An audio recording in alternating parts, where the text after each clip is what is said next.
The creation, the fourth day. Plate number 9 illustrates the creation of the sun, moon, and stars in the firmament to give light upon the earth on the fourth day of creation, bringing about divisions between day and night and the seasons of the year: fall, winter, spring, and summer, and 4 signs of the times as compared to the threefold pattern of the tabernacle. At the top of plate 9, the most holy place is shown, the 10 Commandment law, signifying Yahweh being the law of the Spirit, the direct source by which all things in the universe originated and function.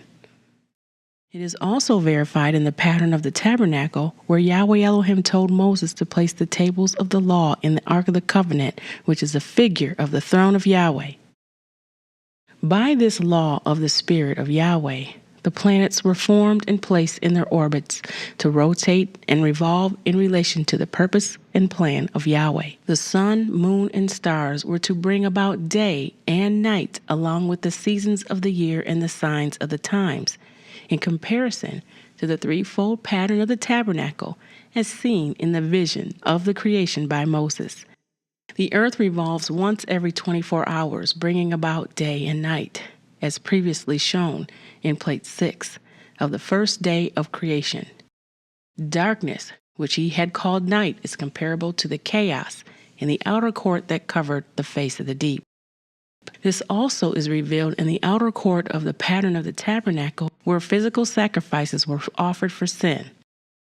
Because where there is sin, there is darkness or ignorance of the purpose of Yahweh. This is also compared to the dark rainy seasons of fall and winter, as shown in the outer court on the fourth day, before the creation of the moon or lesser light was created in the holy place to rule the night, and the sun was created in the most holy place to rule the day. Likewise, as previously shown in plate 6 of the first day of creation, the darkness or night was abolished by cosmic light, represented by the sun in the most holy place, and the moon or lesser light is compared to the priest's lighting of the golden candlestick in the holy place, and the light within the cloud in the most holy place above the mercy seat on the Ark of the Covenant. In plate 9, the darkness is abolished by the light of the sun, a type of righteousness, the greater light that rules the day. The earth revolves around the sun once every year, bringing about the seasons of the year: fall, winter, spring, and summer.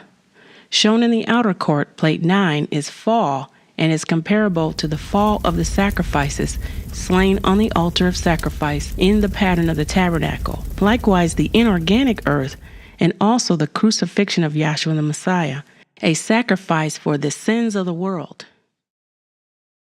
Next, we have winter with a blanket of snow and water that covers or seals the earth, as comparable to the water in the laver.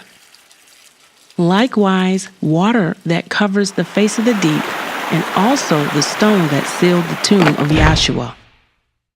Passing through the first veil in plate 9 marked the division between winter and spring. We enter the holy place marked spring.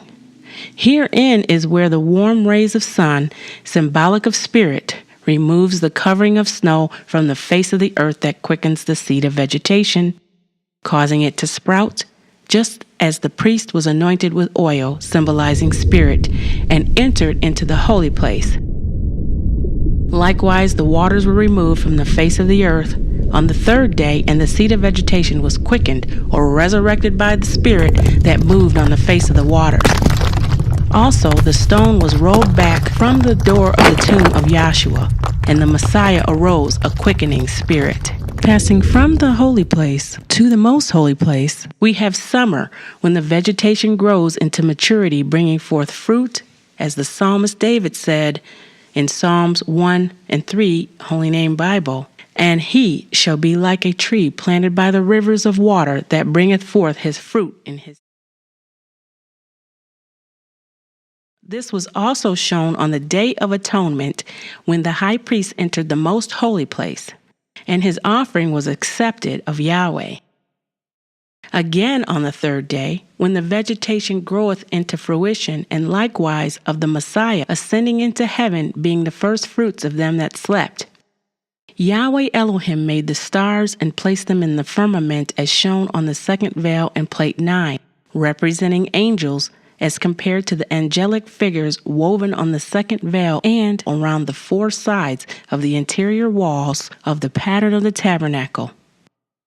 Likewise, the creation of the angelic host, which is shown in the vegetable kingdom by the many color blossoms on the second veil on the third day of creation. As seen on the second veil in plate 9, among the many stars is shown one special planet, Saturn, surrounded by rings or halos. As the stars represent the angelic hosts created before the physical creation, Saturn with its halos represent Lucifer, the beautiful archangel who exalted himself above Yahweh because of the beauty and wisdom with which Yahweh Elohim had created him. The self-exalted disposition of Satan, which is incarnate in the present dispensational man of sin, and the like disposition of his hosts, also incarnated in the so-called ministers of righteousness, 2 Corinthians 11 and 14 through 15. And no marvel, for Satan himself is transformed into an angel of light. Therefore it is no great thing if his ministers also be transformed as ministers of righteousness, whose end shall be according to their works. And the like disposition of his host also incarnated in the so-called ministers of righteousness, forbidding their converts to read certain literature or attend certain meetings, etc., are inoculated, brainwashed, and circumscribed, or surrounded or hedged in their own pagan doctrines or papalism, as shown by the halos surrounding the planet Saturn. Yahweh Elohim made two great lights, the sun and the moon, to give light upon the earth and set them in the firmament as shown in the holy place and most holy place. In plate 9, the greater light the sun to rule the day, and the lesser light the moon to rule the night, as seen in the vision of the creation by Moses.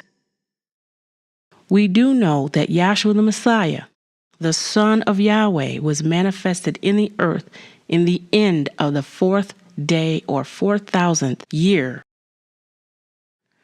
1 day with Yahweh is as of 1,000 years in 2 Peter 3 and 8, as compared to the sun being created on the fourth day as seen in Moses' vision of the creation.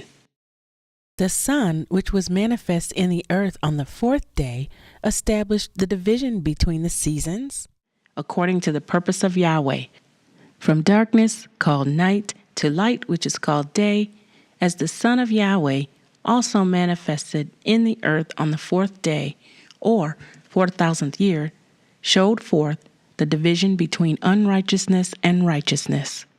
The darkness extended back to the black chaos that covered the face of the deep in the beginning of the creation, and the fall and death of the first man Adam, who brought death or darkness upon all mankind.